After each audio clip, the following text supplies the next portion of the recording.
Hey, Cleaning Nation, Mike Campion here with Suzanne Bandick. It's that time of the week again. Today, we are going to talk about why your cleaning company is stuck.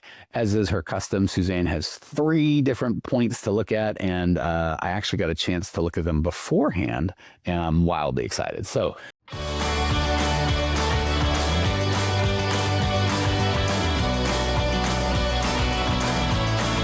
Suzanne, tell the people what they want. Why is their cleaning company stuck, and what do we do to unstick them?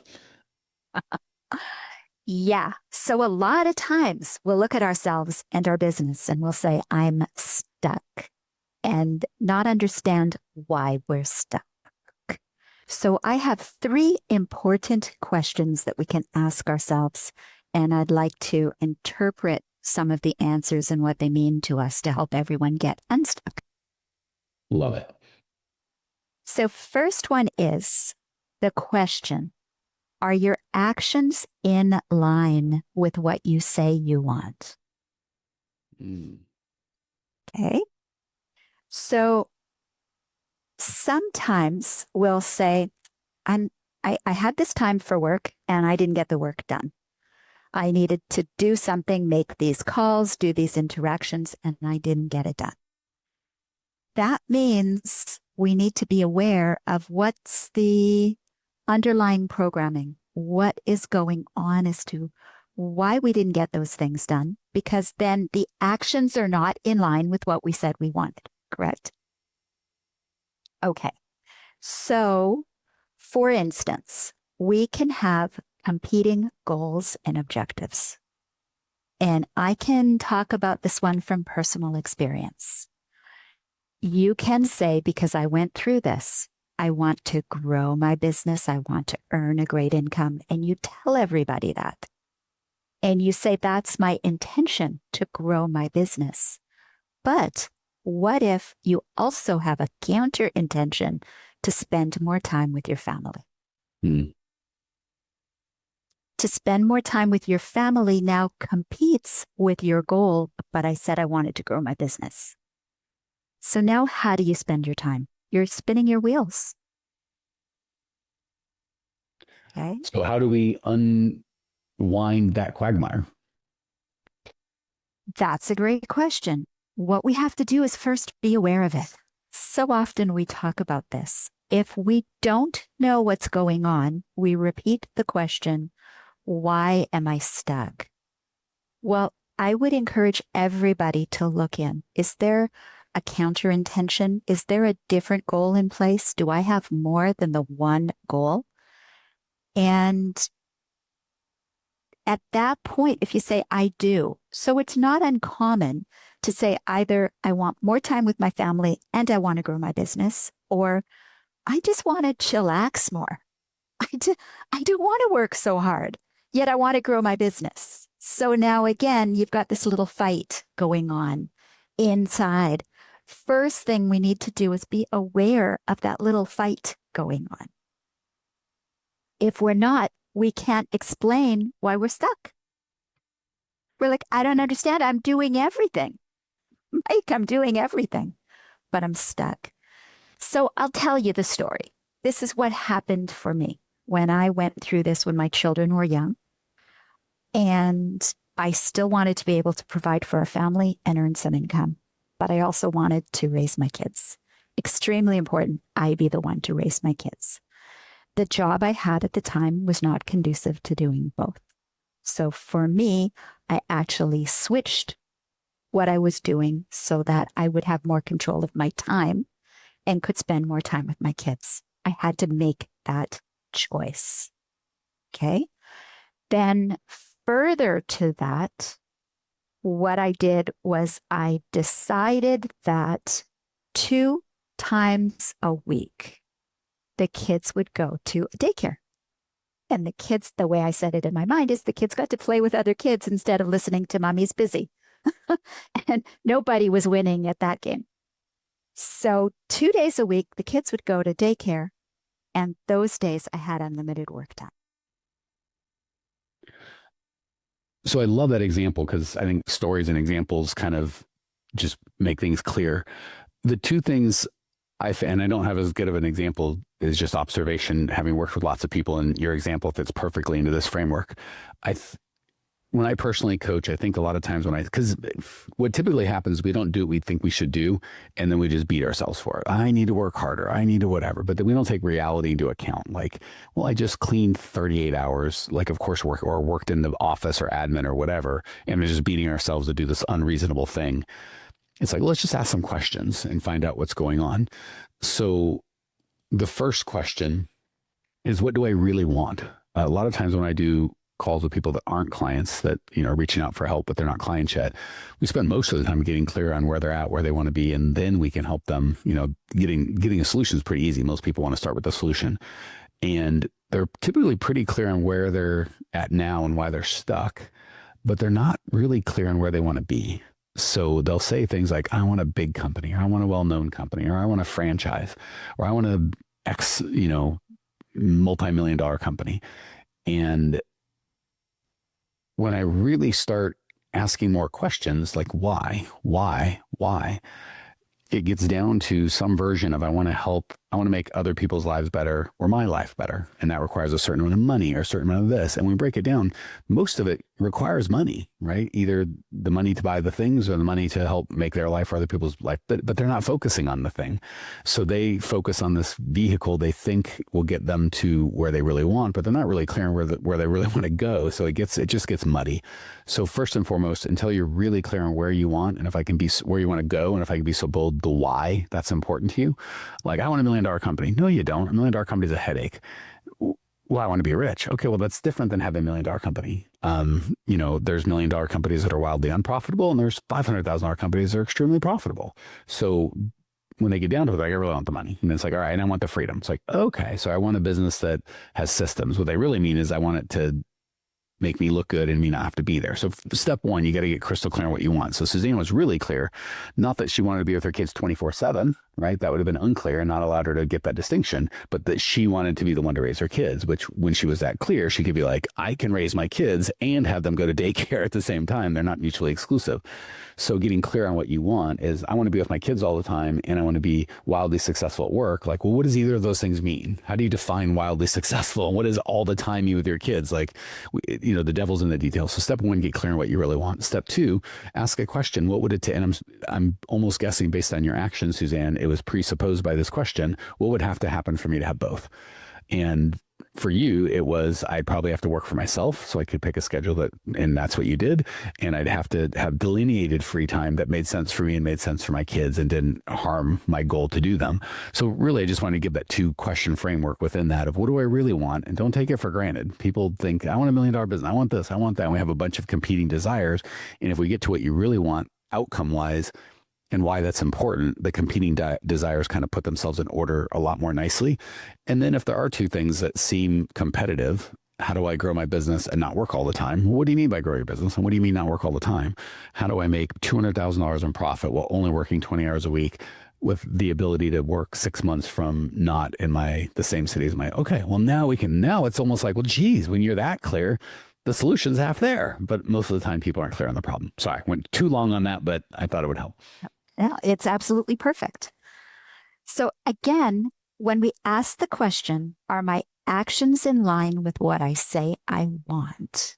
We get more clarity on, is there something amiss in my goals?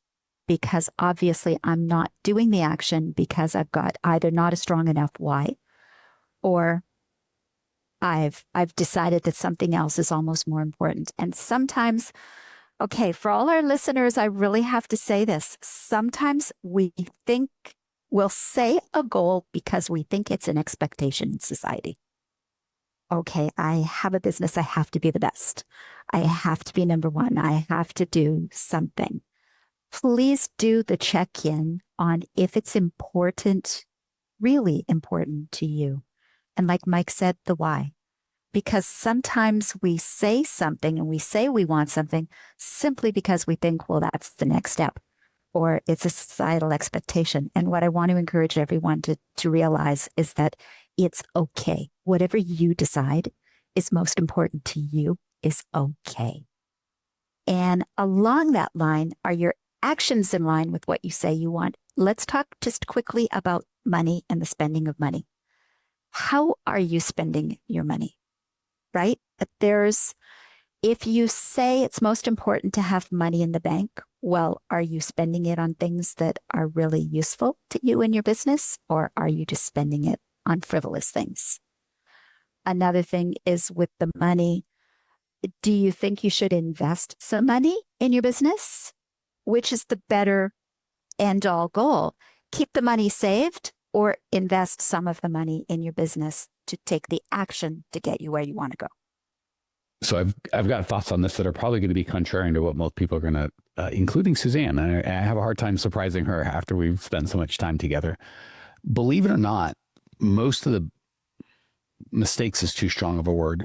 Most of the beliefs that I see keeping owners stuck when it relates to money is I'm going to do huge air quotes around investing too much money into their business. So, hey, Clean Nation, Mike Campion here. One of my least favorite things about these podcasts are we found that people love the show and they love the information, but when I talk to you guys in person, stuff doesn't get done. People love the podcast, but they don't take any action. If you'd like to actually implement this and get this done in your world, we have a whole team of people that do exactly that. If you go to growmycleaningcompany.com/talk, you can book a time with either myself personally or one of our teammates to at least help you come up with a plan to actually implement and change your life. So if you want to go from getting these good ideas in your head to getting in your life, just book a free call with myself or my team, growmycleaningcompany.com/talk, and we can go from this one-to-many format to one-to-one and really get you some results. Excited to talk. We say things like we want a better school for our kids or to buy a house or whichever. And I think a lot of times we don't really believe we can ever get that. You know, maybe sometimes we've tried and failed and we just don't believe we can get it. So it's almost like we do this penance of if I just don't take any, like, well, I literally hear people proudly say, I don't need that much for my business. I reinvest it all. And reinvesting is like an R&D, right? And there's no R&D needed in cleaning company. Usually it's things like, well, I bought marketing or I hired someone. It's like, that's not reinvesting. That's called a business expense. So what happens is we use this phrase of, I'm reinvesting in my business because it's really socially acceptable and it makes us feel good, to cover the truth, which is I'm not doing the hard things to make a profitable business.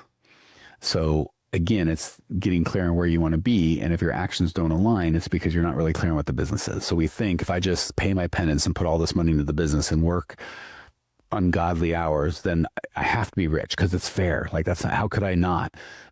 But if you look at real successful people, they're profitable from the beginning in this industry. I'm not saying there aren't industries where you go without profit for long periods of time. The cleaning business shouldn't be one of them. So be careful. Again, when Suzanne says like, are my actions aligning with my goals? When our goal is just to build the biggest company ever, because we're not really clear, then yeah, I guess investing all the money back in might make sense. But if we're like, I want to buy a house, I want $200,000 in profit. And sometimes we feel like we're not quote unquote good business owners. Like I can't just tell, like I have to, it's like twisting people's arms to say how much money they want. They're like, I can't, I have to reinvest it all. It's like, we have to be these poor business owners. Like who told you that? Where did that come from? Business owners are supposed to be very successful. We heard a thing, most businesses don't succeed in their first 5 years or the owner can't take it. And then now we wear that as a badge of honor. Like, yeah, most businesses go bankrupt. So like just there's many marriages end in divorce. That doesn't mean we work towards that. If we take that in mind and go, well, how do I get the result that I really want? So it can be very insidious when your actions don't match your beliefs. A lot of times you're just not clear on your beliefs, right? Like I say I want a big business and I'm not clear on what I really want. So I do what I think is going to do that, which is investing all my money into my business as opposed to holding it accountable, being profitable right now. Sorry, I'm getting way into it, but it breaks my heart to hear people say this day in, day out. And I want to get y'all at once. It's perfect. And that's going to align perfectly with question number 2. And Mike, I'm sorry you didn't surprise me with that. Dang, I thought I was going to get you. He was after that. No, I'm sorry. Number 2, the second question, are you willing to let go of what no longer serves you? And here I want to look at 3 major things. What potentially could no longer serve you is 1. Let's look at our habits. What are our habits around how we spend our time, TV, procrastination, avoidance. Guess what? Everybody will say, not everybody, sometimes people will say, it's just the way I am. I have to think about things, or I've always avoided controversy or this kind of thing. And I'm going to say it's a choice. It's a habit. Okay. So how is that hurting your business? The procrastination is a choice. You say, yes, but I have to find all the ins and outs to make the best educated decision. Sometimes you can take that too far. And while you're trying to choose what you want to have happen, something's already happened. And maybe it's not what you wanted to have happen. Okay. So let's just be aware. Procrastination is a habit. Avoidance is a habit. I need to fire an employee. We come through this a lot. Clients in the program, I feel so bad for them for X, Y, and Z, or I need to give them a second chance, or I need to be a good person. I'm not being a good person if I fire them. And while you're weighing the pros and cons and trying to decide on that and feeling all weighted down and no energy, something happens and you lose 2 clients because you didn't fire that person. Check out, are you willing to let go of what no longer serves you? So the avoidance could be, I'm going to start making decisions a lot quicker. Another one under there is our thoughts. Our thoughts, and again, the more we think a thought, the more it becomes a belief.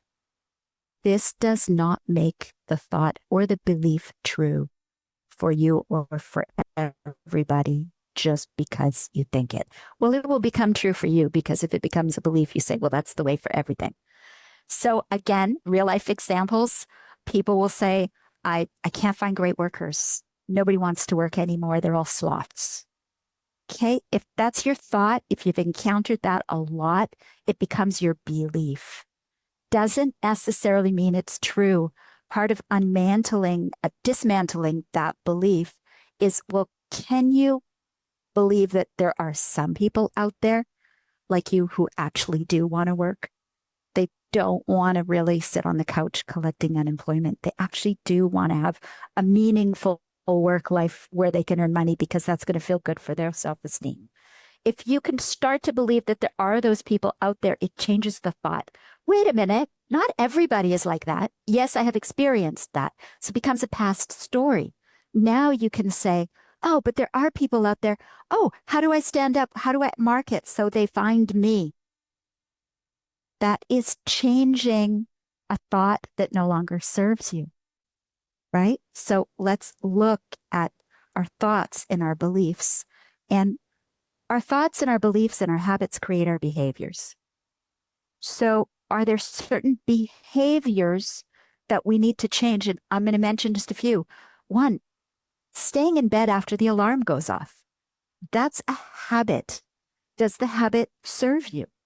Going to bed too late so you wake up tired in the morning. That's a habit. Does the habit serve you? Do you need to change it? Or even drinking or eating. Those become habits. I drink, I eat, whatever it is I'm doing. Do they serve you? And I'm so glad you brought up the beliefs, Suzanne, because I've observed in my life and clients' lives and peers, we try and white knuckle changing the behaviors without changing the beliefs. And if we fix the beliefs, the behaviors change themselves. And the crazy thing is, the most insidious thing about beliefs, when we're so in them, we don't even know we have them. So people will say things as self-evident, like what Suzanne was a perfect example of. Nobody wants to work here. You don't understand my area. And they've told themselves and others so many times. And it's frankly a silly belief because 100% of them live in a place with a McDonald's who pays the same or less for the same or harder work. And they can go into that McDonald's, some of them 24/7, 24 hours a day, 7 days a week, and find 6 to 25 people doing that job. So it's like, well, obviously that's just not true. But that everyone has access to the same McDonald's I have, but their belief is so insidious, they can't change it. So this is all kind of tying together. The first part is really to just, and this is where a third person or an outside source makes a big difference, where mindset coaches or beliefs coaches can help, because you don't even see that you've got the belief of I could never, or I was this way, or I would ever. And someone's got to challenge that belief, because if you don't have the belief that, perfect, we'll use the staying up late, I can't get up early. That's the belief. I just can't. And that's not true. What that means, the truth might be, I go to bed at midnight and I set my alarm at 6 a.m. and it's a quiet alarm and I sleep through it sometimes. That would be the truth. And then we kind of extrapolate this, I can't get up early. But if we had a belief of, if you can get up at 6 a.m. every day for the next 365 days, you'll get $1 billion. Watch how quickly we just all of a sudden figure out on our own. We'll go to bed at 10 o'clock. And when I go to bed at 10 o'clock, it's hard for me to sleep past, it's, depending on when you go to bed, it can be hard. You could switch your belief to, it's hard for me to stay in bed past 6 o'clock. I'm up, I'm out, I got to go. So start with the beliefs, the actions will follow. The problem is the actions seem obvious and easy, and they are obvious and they're simple, but they're not easy. The beliefs are a little more complex, and sometimes the hardest held beliefs are the ones we can't even, fish don't know they're wet, right? Because they're so in that belief, they can't find any other universe. Sorry to get preachy, but it's such a big deal, Suzanne. And it is what is holding you guys back. It is what's keeping you stuck, I promise. I think there was a promise of a third. There is. And just quickly, I want to say that's exactly it. And the bonus sub question, the bonus there is, what do I want more? I'm trying to help you get unstuck, right? So if you've got habitual things that you're doing or thoughts, just think, again, getting up in the morning. Well, what do I want more? Do I want the great body so I work out, right? That's what I do when I get up early in the morning. I start my day by working out.